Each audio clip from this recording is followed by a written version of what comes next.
무엇이 며느리 같은 아내인가?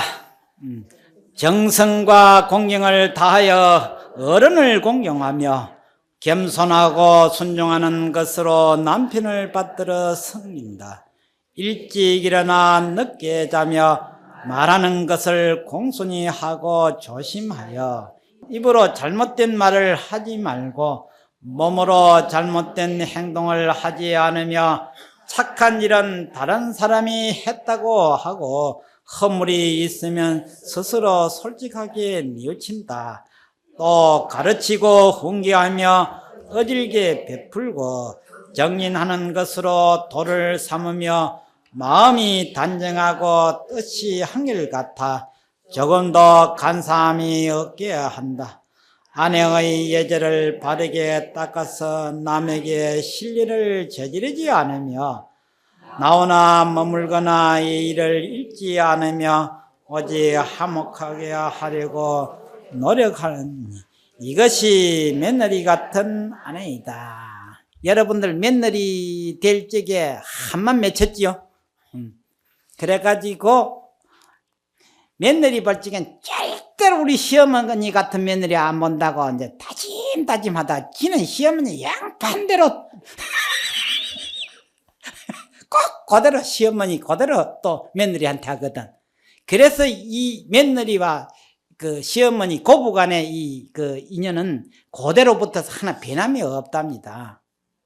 그거 별 변한 게 없어요. 쉽게 말해서 고구려 시대부터 지금까지 별로 변한 게 없답니다. 꼭 그대로 안갚음을 하다시피 해요. 그게 받아내려서 그런가? 그거는 받아내려서는 게 아니고 그 군자와 소인배의 원리가 있습니다. 이게 좀 미안하지만은 좀 오늘 한번 생각해 볼 점이 있어요. 군자는 절대로 자기가 받은 것을 물려 안 줘요. 즉 안갚음을 안 해요. 그리고 받을 것을 생각하지 않고 무엇을 생각해요? 줄 것을 생각을 합니다. 이게 군자의 그 마음의 자세예요. 그런데 군자의 반대되는 말이 소인이거든. 소인은 안갚음을 받으면은 꼭 그대로 안갚음을 해요. 안갚음을 하고 무엇을 생각하고 무엇을 생각 안 하냐면은 줄 것은 생각 안 하고 뭐만 생각해? 받을 것만 생각을 하는 게 이게 고부간의 심보라. 그러니까 시어머니한테 물어보면 며느리 꼭 못한다고 소리만 하거든. 지가 베푼 것은 생각을 안 해요. 지는 군자고 며느리 뭐이고 소인이야. 그럼 지가 군자 같으면 언제 베풀었냐고 물어보면 베푼 것도 없어. 그렇게 누구도 뭐고 지도 뭐고 소인이지.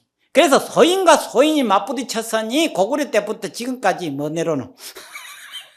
내려온다 그 말이야. 그 원리가. 그러니까 그 고리를 누구든지 한번 꺼내야 돼. 누가 꺼내야 되겠어? 며느리가 꺼내야 되나? 시어머니가 꺼내야 되나? 시어머니가 꺼내야 돼.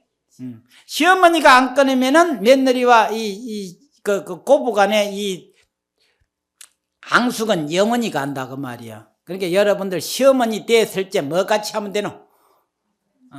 아니 딸 건너들 잘할 건 말이야.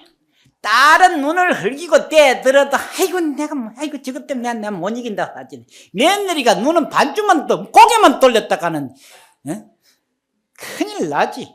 어찌 그래 나오니까 하는 말이야 있나? 지가 낳은 딸은 그럼 나머지 며느리 안 되는 법도 없는 안 되나? 그래 지가 하도 고생을 해서다니까 절대로 지 딸은 누구한테 안 보내노? 장남한테는 안 보낸단다.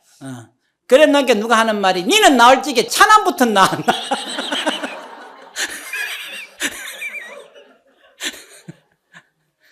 무조건 지는 장남한테 지 딸 안 보내고 차남한테 보냈다. 지는 차남부터 낳고 장남은 뒤에 낳나? 그렇게 소인 짓을 하니 이놈의 그 고부간의 그 앙숙인 말이야. 태고적부터 지금까지 오고 앞으로도 미래급이 다도록 연결되게 돼 있어. 그래서 이 고리는 누가 꺼내야 되냐면은 시어머니 된 사람이 고리를 끊지 않으면은 이건 도저히 풀릴 길 없어. 뭐 더 하려면 더 하고 말라면 말고 나는 오늘 이거 넘어가야 되겠다. 무엇이 종 같은 아내인가? 항상 두려워하고 조심하는 생각을 품어서 스스로 교만하지 않고 조심성 있게 일해 나가되 피하고 꺼리는 것이 없으며 마음이 항상 공손하여 충성과 효도를 다하는 아내이다. 말을 부드럽게 하며 성품이 온화하여 입으로 추하고 간사한 말을 하지 않으며 몸으로 방종하는 행동을 하지 않고 정숙하고 선량하고 순수하고 한결같아서 항상 스스로 엄하게 단속하고 예를 잃지 않게 몸을 가지며 남편이 사랑하더라도 교만을 부리지 않으며 박대를 받거나 혹 얻어맞더라도 원망을 하지 않으며 꾸중 듣고 욕을 먹더라도 그대로 받아들여 노하지 않는다. 남편이 좋아하는 것을 권하고 질투하지 않으며 다소 억울한 일이 있더라도 곧바로 고듬을 호소하지 않으며 아내가 해야 할 일들을 힘써 닦아 좋은 옷을 입거나 기름진 밥을 골라서 먹지 않으며 공손하고 조심하여 오직 모자람을 두려워하며 종이 상전을 섬기듯 하는 것이니 이것이 종 같은 아내이다. 야, 요즘 이렇게 하락하면 시집가 가지고 한 사람도 안 사네. 정말 억울하지, 이렇게 하락하면은. 그런데 여러분들 이렇게 생각하면 절대로 안 됩니다. 그 여기 나온 대로 하면은 두 가지가 절대로 내 것이 돼요. 이렇게 함으로 해서 복이 되고 사랑을 받게 돼 있습니다. 이렇게 함으로써 사랑받게 되고 복이 된다 그 말이에요. 그리고 더 나아가서 내 업을 벗게 되네. 여자의 업을 벗어버리게 된다 그 말이에요. 그래서 불교는 다 자기 일을 권하고 가르치고 깨우친 것이지 남과 비교해서 하는 일은 절대로 아닌 겁니다. 이렇게 하지 아니하면은 사랑을 받을 수가 없고 박복한 주제에 이렇게 안 하면은 복을 못 줘요. 더 나아가서는 이렇게 하지 아니하면은 여자의 업을 벗을 수가 없다 그 말이야. 그렇게 해서 가르친 것이지 결코 종과 같이 남편을 뭐 같이 떠받치고 받들고 죽어도 그렇게 하라고 하는 그게 아닌 겁니다. 이거는 절대로 그리 받아들이면 안 돼요. 이렇게 함으로 해서 여자의 업을 결국 근본적으로 벗어버리고 현실적으로 사랑받고 복받고 기염받고 대접받고 하는 거다 그 말이에요. 만날 죽을 때까지 며느리로 남아있으라고 하면 참 억울할 수도 있지만 몇 년만 지나면 뭐 되노? 시어머니 안 되나? 그러니까 군대 가면은 참 군대 생활 남자들 하기 싫어하거든. 그거 보면 참 한심하다고. 군대 얼마만 고생하면은 쫄병 면허는. 옳지. 우차하네. 짧으면 6개월이고 길면은 1년만 지나면은 쫄병 면허야. 그런데 그걸 하기 싫어가지고 그렇게 원망하고 야단하거든. 이 세상은 그래서 항상 괴로움이 따른 건 아니다. 그러면 어느 정도 하면은 다 벗어나기 다 돼 있어. 그런데 그것을 갖다 꼭 되풀이하는 것이 소인배들이라 그 말이에요. 군대 가서도 6개월이나 1년만 쉬면 다 끝나는 일이고 며느리도 죽었다 하고 몇 년만 고생하면은 3년만 하면 끝 안 나나?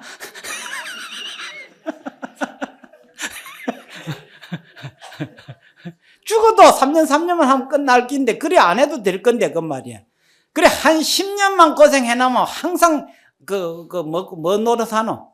왕노릇을 할 거 아닌가 봐. 그렇더라 그 말이야. 그 다음에 이제 나쁜 것 이제 세 가지 나온다. 무엇이 원수 같은 아내인가? 남편을 보면은 좋아하지 않고 항상 불만을 품으며 밤낮으로 생각하되 서로 떨어져 있기만을 바라고 항상 싸우되 두려워하고 꺼리는 것이 없으며 어지러운 모습을 하고 누워서 일을 하지 않으며 가사를 돌보거나 자식을 양육할 것을 생각하지 않는다. 허검탕한 짓을 하고도 부끄러운 줄 모르며 성품이 개나 짐승 같아서 친척을 욕되게 하는 원흉과 같으니 이것이 원수 같은 아내이다. 무엇이 악마 같은 아내인가? 밤낮으로 자지 않고 노한 생각을 품어 어쨌든 서로 헤어지기만을 생각한다. 독약을 먹이는 것은 남들이 알까 두려워서 행하지 못하고 혹 멀거나 가까이 있는 친척에게 모함하여 헤아려 하며 보물로 사람을 사서 헤아려 하는가 하면 혹은 간부를 시켜 틈을 엿보아 죽이게 하여 억울하게 남편의 생명을 빼앗는다. 이것이 악마 같은 아내이다. 이상과 같은 것들이 7 종류의 아내이다. 옥야는 묵묵히 말이 없었다. 부처님께서 옥야에게 계속하여 말씀하셨다. 5가지 착한 아내는 항상 명예가 있고 말과 행동에 법도가 있어 여러 사람이 사랑하고 공경하며 종친 구족이 모두 영광을 받으며 하늘신과 선신들이 모두 와서 호응하여 행역을 당하지 않게 하되 죽은 뒤에는 천상의 칠보궁전에 태어나서 있는 곳마다 자유스럽고 시종이 좌우에 따르며 수명이 연장되어 마음이 하고 싶은 대로 하니 쾌락은 이로 말할 수 없다. 천상에서 수명이 다하여 세간에 내려와서는 부귀한 집안의 자손이 되어 단정하고 총명하여 사람들의 존경을 받는다. 착한 아내는 항상 악한 가보를 받아 현자의 몸이 편안하지 못하며 자주 암기와 도끼로 병을 얻어 눕거나 일어나는 것이 편하지 못하여 악목에 놀라 잠을 설치고 소원을 얻지 못하고 행역을 만나며 죽은 뒤에는 혼신이 형벌을 받아 지옥 악이 축생 들어가 사막들을 헤매면서 여러 겁이 지나도록 끝나지 않는 것이다. 부처님께서 다시 옥야에게 말씀하셨다. 이 7가지 아내 중에는 어떤 아내가 되는가? 이제 이게 다 나왔네. 여러분들 7가지 중에 저만 꽉 찍어봐요. 옥야는 눈물을 흘리며 앞에 나와 부처님께 여쭈었다. 제 마음이 어리석고 미련하여 무지한 행동을 하였습니다. 저는 지금 이후로는 지난 잘못을 고치고 옳은 행을 닦아서 종 같은 아내가 되어 시부모와 남편을 받들어 섬기어서 제 수명이 다하도록 감히 교만을 부리지 않겠습니다. 부처님께서 옥야에게 말씀하셨다. 착하고 착하도다. 사람이 누가 허물이 없겠는가마는 능히 고치기만 하면은 지난 허물은 감추어지는 것이다. 옥야가 곧 앞에 나와 식견을 받고 제자가 되기를 청했다. 부처님이 옥야에게 말씀하셨다. 지켜야 할 첫째 계는 살생하지 않은 것이요 둘째 계는 도둑질을 하지 않은 사람의 재물을 취하지 않은 것이요 셋째는 다른 남자와 간음하지 않은 것이요 넷째는 술을 마시지 않은 것이요 다섯째는 말을 함부로 하지 않은 것이요 여섯째는 악하게 욕하지 않은 것이요 일곱째는 질투를 하지 않은 것이요 여덟째는 꾸미고 공교한 말을 하지 않은 것이요 아홉째는 눈을 흘리고 노하지 않은 것이요 열째는 착한 일을 하면 복을 얻고 악한 일을 하면 죄를 받는 것을 믿어야 하며 열애를 믿고 가르침을 믿고 수생성을 믿는 것이다. 이것이 10가지의 기로서 제가 불자의 법이라 부른다. 꾸준히 받들고 행하여 의거나 범하지 말아야 한다. 부처님께서 가르침을 마치시니 모든 제자들이 예배를 하였으며 급, 고독, 부호의 부호와 근속과 옥야는 모두가 손 씻을 물을 돌리고 부처님께 가진 음식을 공양하였다. 부처님께서 옥야에게 말씀하셨다.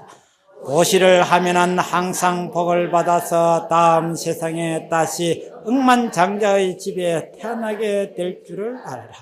옥야는 예, 믿겠습니다. 부처님께서 공연을 마치고 출근을 하셨다. 50선신이 내 몸을 옹호할 것이다. 부처님께서 다시 옥야에게 말씀하셨다. 경과 계를 부지런히 기억하여라. 옥야가 아뢰었다. 부처님의 은혜로 정법을 들었습니다. 모두가 앞에 나가 부처님께 예배를 올리고 물러갔더라. 참 이 옥야라고 하는 부인은 그 보살인데, 대보살인데 우리 중생들을 대변해서 그 하나 요즘 말하자면 연기를 한 겁니다. 악역을 한번 한 거이지요.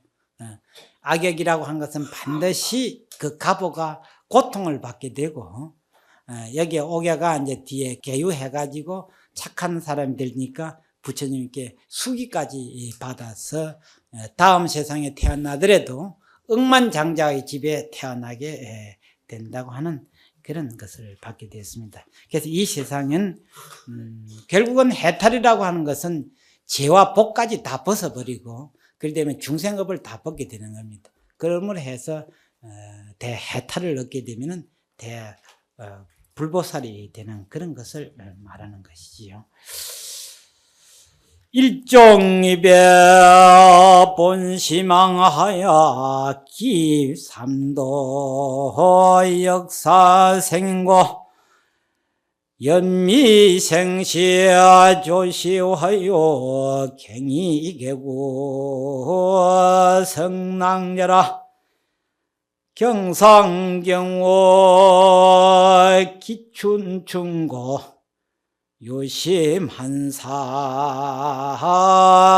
지금이로다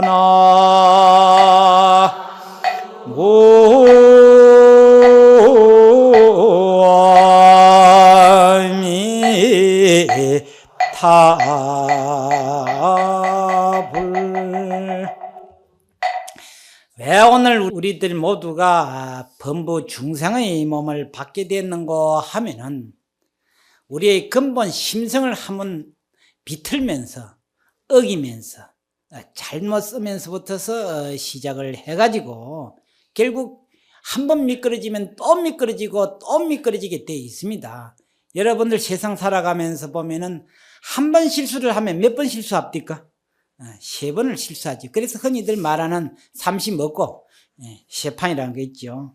그래서 잘못된 것도 한 3번 할 수 있고 잘하면 또 얼마 할 수 있습니까? 잘하고 또 잘하고 또 잘할 수가 있어요. 그러니까 잘못한다고 해서 그걸 너무나 또 꾸짖을 것도 아니고 조금 잘한다고 해서 그걸 못할 일도 아니라 그저 칭찬한다 잘한다 잘한다 깨방정 지을 것도 아니다 이 말이에요. 그러니까 잘못해도 조그만 잘못은 크게 허물될 것도 없고 조그마한 잘한 것도 그 뭐 할 일도 아니라 결코 칭찬받을 일도 아니에요. 우리가 어떻게 살아가야 할 것인가를 잘 생각을 해야 된다고 말이에요. 그래서 한번 잘못하면은 기어이 어디까지 미끄러지냐 하면은 저 지옥까지 미끄러져 들어간다. 그런 뜻이 앞에 한번 우리의 본 심성을 어김으로부터서 사막도에 몇 번이나 들락날락 했던 거 한번 생각을 해봐라. 그런 뜻이 되는 거고 그 뒷말은 이것은 근본에 돌아가서 우리가 생각 한번 내려고 할 때 이미 잘못되기 시작을 했다 이 말이죠. 좋은 생각이든 나쁜 생각이든 생각이 벌써 일어나면 그건 잡념 망상에 속한 것이다. 그리고 입으로 이를테면 머리에서 이럴까 하면은 뭐 입이 좀 딸싹딸싹 하겠죠. 입이 한번 딸싹 하려고 하면은 벌써 그는 크게 낭패된 일이다 그 말이야. 마치 그것이 뭐와 같은가 하면은 설상 가상이더라.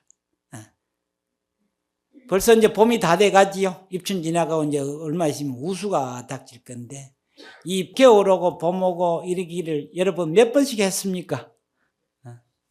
많이 했지요. 그렇게 많이 했구만은 그 겨울 되면 어서 봄이나 왔으면 하다 학수고대 봄이 벌써 왔는데 봄 온 건 까먹어버리고 뭐 해야 될 줄 모르고 그저 허송세월 허둥지둥 하다가 뭐가 더 닥치노? 겨울이고만 떨썩 닥치면 아이고 이 벌써 겨울이 왔다고 산대. 자기 머리에 허여신 겨울은 생각지도 않고 그저 봄 오고 겨울 온 것만 자꾸 계산하고 앉아있거든. 우리가 벌써 봄 오고 겨울 오고 한 지가 벌써 여러 수십 번을 다 지나가고 60번을 지나가면 자기 나이 다 살았고, 그래도 한갑이 지나도 철이 아직 안 들어가지고 지 죽을 걱정은 안 하고 뭐도 가는 것만 걱정하노. 지 죽을 걱정은 죽어도 안 해. 뭐만 걱정하노? 아이고 또 봄이 와야 될 낀데 하고 봄 오면 겨울 걱정하고 겨울 오면 봄 걱정하고 그것만 하고 앉아 있어. 그래서 하다가 그만 어느 날 그 염라대왕이 찾아오면 뭐 하노? 아이쿠 한단 말이야. 아이쿠 해도 염라대왕은 인정이 없어가지고 안 들어줘. 절대 사정 안 들어줘. 그래서 알고 보면은 그렇게 많은 세월이 갔는데 어느 날 무슨 날인지 몰라. 오늘이 무슨 날인고 하는 날이 있더라고 말이야. 오늘이 무슨 날인고 하면은 도인들은 깨달는 날이고 중생은 무슨 날이라. 중생은 죽어가지고 어디 가는 날이라. 중생은 죽어가 염라대왕한테 잡히가는 날인 줄 똑바로 알아라고 말이야. 법문 마치겠습니다.